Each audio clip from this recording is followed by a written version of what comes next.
for Anna Louise. Okay, rewind back to January. We met, I don't know if you remember, the phenomenon that is Echo the house duck, the world's first official trick duck, who learnt to play the piano in lockdown. Of course she did. We had so many messages in awe of Echo, and also laughing at the hilarious noises she was making at the piano. I think it was her version of singing.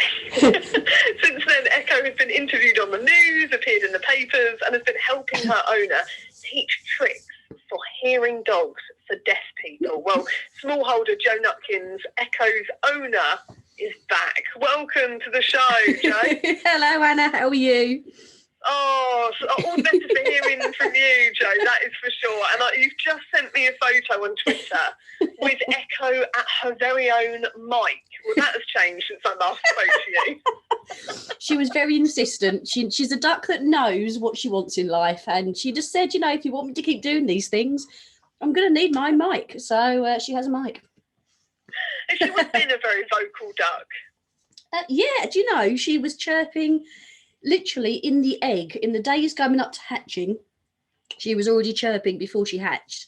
So you know, it's incredible to hear it, isn't it? It's amazing. I first heard that last spring when we had chicks hatching, and we had to move the nest into a more secure area away from the main chickens. And when we moved the eggs ever so gently, I could hear them. I put down the little basket of eggs just while we made sure the enclosure was ready, and we opened the doors. Yeah. And I reached down to pick the basket up, and I could hear it so loud, as if there was a chick sat there, you know. And I think I was gobsmacked. My jaw hit the floor. I've never heard it, but it's so loud. It is, isn't it? And it's just amazing. Shows you that the eggs need their mum, don't they? Because they're constantly communicating. Oh God, yeah. I mean, she started a few days before she hatched. So much, it was so loud that I was out of the room that the incubator was in. And my husband often looks at, you know, bits and pieces on his phone. There'll be a video and you'll hear, you know, a cockerel going off in the background or something. And I thought he was watching a video of chicks because it was that loud. And I realised it was this egg. Because the other eggs hadn't gone full term, just to start hearing that chirping was such a relief to know that one of the eggs had actually gone full term, and that we were going to get a duckling of some sort. But yeah, we hadn't realised quite how vocal she was going to end up being. And I guess she was, you know, being an incubated egg, and as you say, none of the eggs were fertile, none of them made full term. So she was a very little lonely chick, I guess, chirping out to say, I'm coming, I'm ready to meet the world. Who's there waiting for me? Absolutely. And yes, I did chirp back. So do you know what? That is so good to know, Joe. That is so heartwarming to know that someone was replying to this very eager, willing little voice. Yeah, you know, she had some communication. And I guess a huge responsibility on you, Joe, to then provide her with the family that she needed. Yes. So when she started hatching, they pips, the egg starts to get the little hole that they start, and you sort of think, oh, you know, something's happening, but it doesn't happen very quickly. It does take, as you know yourself, it does take, you know, a day or two to come through fully. They end up taking little bits of egg away, bit by bit, and they rest again. They do a little bit more, and they rest again. And so I'd go in routinely. So it's the benefit, the fact that my office is in my home, and of course, you know, when Echo was hatched, it was I think we were between lockdowns, but I was still at home a lot, so I could go in quite regularly, chirp, check she was okay. Yep, she'd chirp back, and then she started sticking her beak out through the little hole as well to do a chirp. That was really cute. And what I actually did was, I mean, my dog's toys are reasonably small because they're small terriers, but they've got a little hedgehog toy and a little dwarf. I think it's Doc, one of the 7 dwarves. And so they are, I'm trying to think how big they are. They're very similar in size, but they're only about, I don't know, 5 centimetres in length. So I put them both in the incubator so that when she hatched, just in case she hatched and I wasn't there, she would at least have something to cuddle up with, because they do tend to snuggle together when they're first born. Well, they do when they're at any age, they snuggle together. And imagine first entering this world and seeing Doc the dwarf. Your first welcome onto this planet. It gives you a big explanation as to why she's incredibly crazy. Is that she thinks that's what she looks like. She's got an identity crisis. is a duck Well, that no thinks she's a wonder dwarf. she's such a keen bean for the stage. Yes. She's waiting to meet Snow White. And then when she went into her brooder, again, we didn't want her on her own all the time. So her dwarf friend, Anna Hedgehog, went in with her. And I've got pictures of her like 1 or 2 days old, snuggling up next. She'd actually take herself off and snuggle up next to them. And she was the same size of these tiny little toys. And it was just adorable to see her. But she'd move them about as she was ruffling around, and then she'd actually take herself back over and snuggle up next to them, bless her. I'm so keen to hear, Jo, how is Echo the Duck helping you with your work for hearing dogs for deaf people? So what we did, I will apologise if my voice sounds a bit weird here and there. I've got a tickle in the back of my throat that started literally 10 minutes before I've joined you. Oh, it's always the way. So I'm trying to sort that out without coughing my way through. Just in case it sounds like I'm strangling myself, it's because my throat's gone a bit weird. Jo, But if you need to go and get a glass of water, please tell us. I've got a drink, so I've got one. It's not helping. So far, it's not helping. I've taken some hay fever stuff, see if that helps. Yes, so what we did is throughout February, Hearing Dogs for Deaf People, the charity, encouraged people to try doing something to help raise awareness for the hearing dogs and what they do. And it was called the 28 Challenge. And it basically meant whatever you did, you could do anything you wanted. It didn't have to be anything to do with dogs. But it had to have some kind of relation to 28. So if you were baking cupcakes, do 28 cupcakes, for example. You might say, well, I'm going to walk my dog every day for a mile throughout February and get 28 miles. Yeah, so you need 28.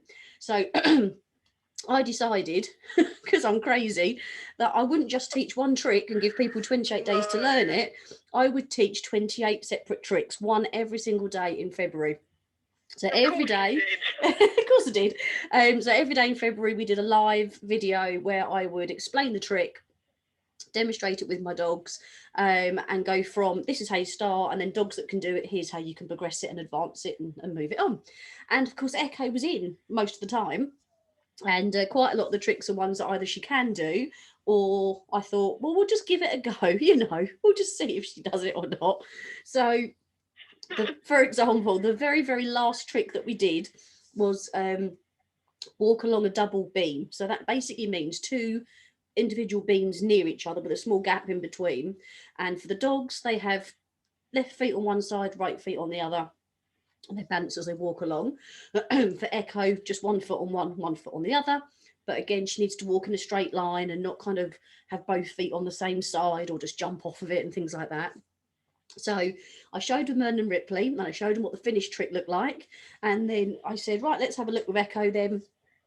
Lured her on, guided her. She knows how to walk a beam anyway, of course, as dogs should. She did that for a novice trick title. So so I gave it a go, and initially she sort of put her feet on it and she walked a bit, and then she sort of turned round and then she tried jumping off and jumping on and doing a few different tricks for me. And then a little bit of luring. A few minutes later, she walked. I mean, the length, the wood was I think it's 6 foot long, the wood. She walks from one end to the other with 1 foot on one foot on the other, and waddles her way along beautifully. But the hardest part is because I'm focusing on her, of course, the dogs are saying, hello, what about us? So then you've got Ripley with her paws on it. Merlin's trying to weave through my legs. I'm going to say you lot, when you take your turn. But yeah, she picked it up. I must send you, actually, we started a new trick this morning. I don't know why I didn't send you the video. So no, it's a very short one. She's starting to learn how to walk along a small seesaw. Oh, yes, you get the tipping action. Yeah. So you can't get duck Brilliant. ones. It's weird. You cannot get a duck seesaw anywhere. Which, Send us the video. We will put it up on the BBC Radio Excellent. Twitter page. It's a bunny one. All have a look. She's got a bunny seesaw. She's a gymnast now, right? She's a gymnast. She's going to be an agility duck. Oh, excuse me. Is that the plans that you've got for her? Do you think are you going to take her out and about to compete in agility? Possibly, I don't know. So jokingly, yes, but I don't know. I mean, she's not, because of all the lockdowns, we haven't been able to take it anywhere as of yet, because for two reasons. One, because obviously essential travel, but also because of the avian lockdown still in place. Yes.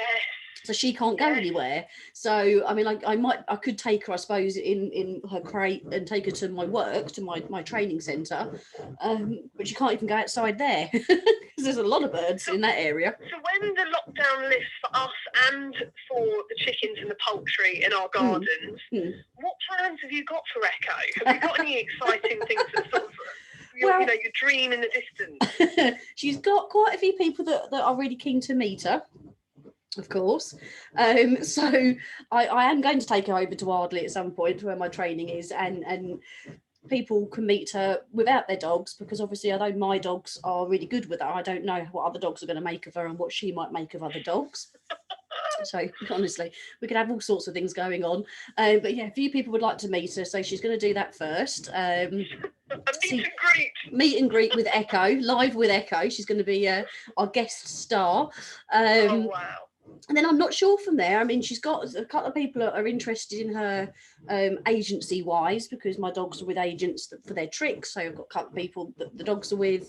I've got Echo on their books. So we could be seeing Echo on our screen. Potentially, yeah. If people want a Khaki Campbell duck, then yeah, she could potentially. That is so exciting. Jo, really... as ever, you have to keep us posted with all of the updates, all of the news, and your adventures with Echo the Trick Duck. For those listening, how can they find you and all of your magnificent tricks, videos and photos, Jo? Just look up Crazy Duck Lady. No, I'm joking. Well, Echo has her own Facebook page, of course. I wasn't going to, because I've got so many pages anyway, but a lot of people asked for one, so I did one.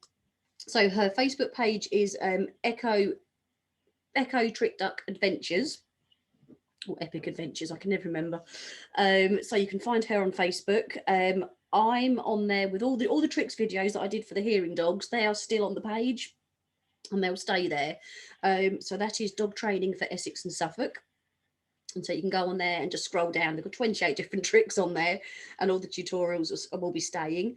But then Echo is also posting lots of things on Instagram and Twitter as well. So if you're on one of those, then it's at Cass and Tay, or I won't do my long one because it's really, really long, but at Cass and Tay, and you'll see lots of bits and pieces with Echo on there as well. But yeah, she's got stuff planned. Let me put it that way. Right, well, Jo, put my name down for when the world opens up and you're able to do these meet and greets, or the duck version. I will be there to Absolutely. meet. I want to meet Echo as soon as possible. It's always so inspiring hearing about you and the animals, Jo. We'll speak to you very soon. Thank you so much. Updates. Thank you. Take care, Anna. Smallholder Jo Nutkins, always lifting our spirits, isn't she, with Echo the Trick Duck and her many, many animals. Absolutely brilliant. Well, from dogs to ducks to cats.